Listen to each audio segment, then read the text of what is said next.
Hi, I'm Alex Citron, a senior associate at the Center for the Study of Social Policy, where I work with child welfare systems and policymakers to advance practice and policy to achieve better outcomes for children and families, and to reduce current racial disproportionalities and disparities in child welfare. Prior to joining CSSP, I worked directly with parents who had been accused of abuse or neglect as part of an attorney and social worker team. Through this work, we supported keeping families together whenever safe and possible, and ensuring that our clients and their families were able to access the supports and services they needed. In my current role, and through my direct practice experience, I have seen how implicit associations can lead to bias that hurts children and families. I've also seen systems implement strategies to mitigate bias. In this module, we will focus on real-life impacts of implicit associations specific to child welfare, delving into topics directly related to your line of work. Again, our conversation about bias is not about who is a good person or a not-so-good person, but rather how our implicit associations can have meaningful effects on our day-to-day life personally and professionally. To begin understanding how public systems created disparate outcomes, we need to take a look back briefly at some key points in U.S. history to examine how we got here and how different policies and practices have, sometimes intentionally and sometimes unintentionally, impacted children and families differently based on their race and/or ethnicity. In the 1600s and 1700s, family was the unit of social control for white families of European descent, and parents had total jurisdiction over their children, who were often seen as property. The government and other institutions had no involvement in how parents chose to raise or discipline their children. Poor white children of European descent often worked in homes or communities as apprentices or as indentured servants. When the first slave ship docked in the U.S. in 1619, it was the beginning of chattel slavery of African American people in North America. Slavery was pervasive, brutal, and included the enslavement and abuse of Black children as one of the many ways that slavery denied Black people of the right to family ties. Children of all ages, including infants, were kidnapped, torn from their families, sold, beaten, and had very high mortality rates. Native Americans were also often captured, forced into slavery, and had very high mortality rates due to exposure to disease brought from Europe. In the 1800s, the pendulum swung away from children as property to the idea that children, specifically white children, were vulnerable and in need of protection from abuse and maltreatment. It is in this century where modern child welfare practice emerged as an effort to bring parenting under the surveillance of the state with the goal of reforming families toward what was considered normative parenting standards. These accepted parenting standards were considered to be those of white, middle-class Protestant families. From 1855 to 1875, orphan trains were established as a way of forcibly removing immigrant Catholic children from their families.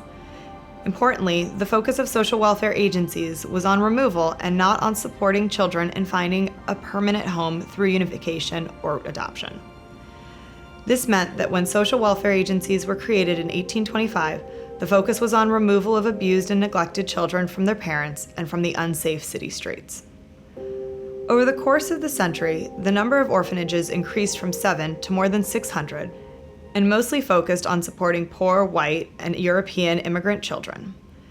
Importantly, these facilities did not accept youth of color, who were deemed as property, savages, and not worthy of resources. In 1874, the Mary Ellen case was the first instance of criminally prosecuted case of child abuse. The outrage over this case led to an organized effort against child maltreatment. In 1899, the first juvenile court was established in Illinois and embodied principles which, to name a few, included defining children as minors with limited decision-making ability and in need of protection, defining the rights and responsibilities of parents, establishing the state as having the ultimate parental authority, and establishing that the best interest of the child should guide decision-making. By the late 1800s, the quality and quantity of child welfare interventions could be linked directly to racial inequities. African American children continued to be legally torn from their families by slavery. However, the legacy of slavery meant that African American children continued to be vulnerable to abuse and maltreatment with little protection or rights. African American children who were removed due to maltreatment were placed primarily in private institutions, which were less resourced and had lower standards of care.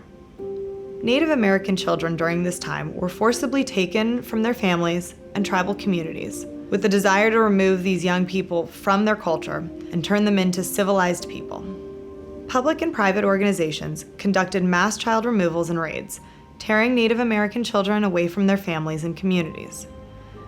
These children were sent to boarding schools where they were forced to give up their language, dress, and culture, and where they were subject to harsh and abusive conditions, with the goal of forced assimilation.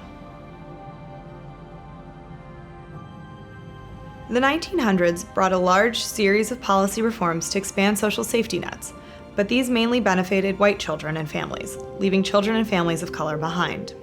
These policy reforms coincided with the eugenics movement, which was the non-scientific ideology that society would be improved through an increase of the white population and decrease in populations of people of color and immigrants. Well, this ideology fell out of favor when it became the center of Nazi ideology in World War II. The theories behind it heavily influenced policies in the US at this time and led to intentional discrimination in systems that is still felt today. It is also during this time that we see an enormous increase in the creation of juvenile courts and child protection societies, with these societies still serving mainly white children. Systems often labeled children of color as socially handicapped, meaning that their race or ethnicity was reason enough to treat them as lesser than their white peers. For example, in 1920, 40 states established pensions for mothers, a policy that intentionally discriminated against immigrants and non-white people. African Americans represented only 3% of recipients, and Latinx people and Native Americans were excluded entirely from eligibility. By 1978, as many as 25 to 35% of Native American children had been removed from their parents for alleged neglect or abuse, and many of these children had been placed in non-Native foster and adoptive homes or institutions. Specifically, of those children removed, 85% were placed outside of their families and communities, even when fit and willing relatives were available. As a result of advocacy and outrage, this led to the enactment of the Indian Child Welfare Act, also known as ICWA, to reduce the number of Native American children being removed from their homes and tribal communities. Changes in practice and law during this time also gave Native American parents the legal rights to deny their children's placement in off-reservation schools, which included the boarding schools that began in the 1800s and which we previously discussed. The legacy of slavery, racism, and eugenics also connect directly to the mass incarceration movement of the second half of the 20th century. During this time, foster care placements nearly doubled in the late 80s due to factors such as the AIDS and the crack cocaine epidemic. In 1971, President Nixon's administration launched what was known as the War on Drugs. Although the intent of the campaign was to stop illegal drug use, distribution, and trade, the policies that ensued targeted communities of color and disproportionately impacted African American people and their families. The War on Drugs demonized African American youth, tore apart families through police terrorization of African American neighborhoods, increased incarceration, and increased news programming which spread harmful stereotypes about African American people. By the early 2000s, there was an increase in what are considered race-neutral policies, yet African American and Native American families continue to feel the effects of the legacy these policies left behind. And some of these race-neutral policies had significant unintended consequences on communities and families of color. Still today, African American, Latinx, and Native American children and families experience dramatically higher rates of intervention from public systems. Specifically, children and families of color continue to be overrepresented in youth justice and child welfare systems. 2018 data from AFCARS, the Adoption and Foster Care Analysis and Reporting System, show that race-neutral policies do not reduce racial and ethnic disparities. For example, African American children were overrepresented at a rate of 1.64, and American Indian, Alaska Native children were represented at 2 times the rate in the population. And in some communities, this is as high as 10 times their rate in the population. This means that while American Indian Alaska Native children represent 1% of the total child population under 18, they represent 2% of the foster care population across the country, twice as much in the foster care population compared to the national child population. Similarly, African American children represent 14% of the total child population and 23% of the foster care population, meaning that African American children are represented in foster care at 1.64 times their rate in the national population. The disproportionalities and disparities go far beyond representation in foster care. We also know that once involved with child welfare, children and families of color are less likely to receive family preservation services, and children of color experience higher rates of placement in congregate care settings and longer stays in out-of-home care.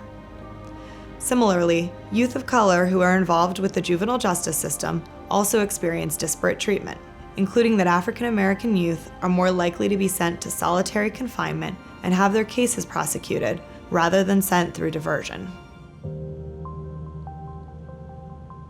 Implicit bias contributes to these disproportionalities and disparities, and we know that implicit bias can impact decision-making at numerous points throughout a child and family's involvement with child welfare.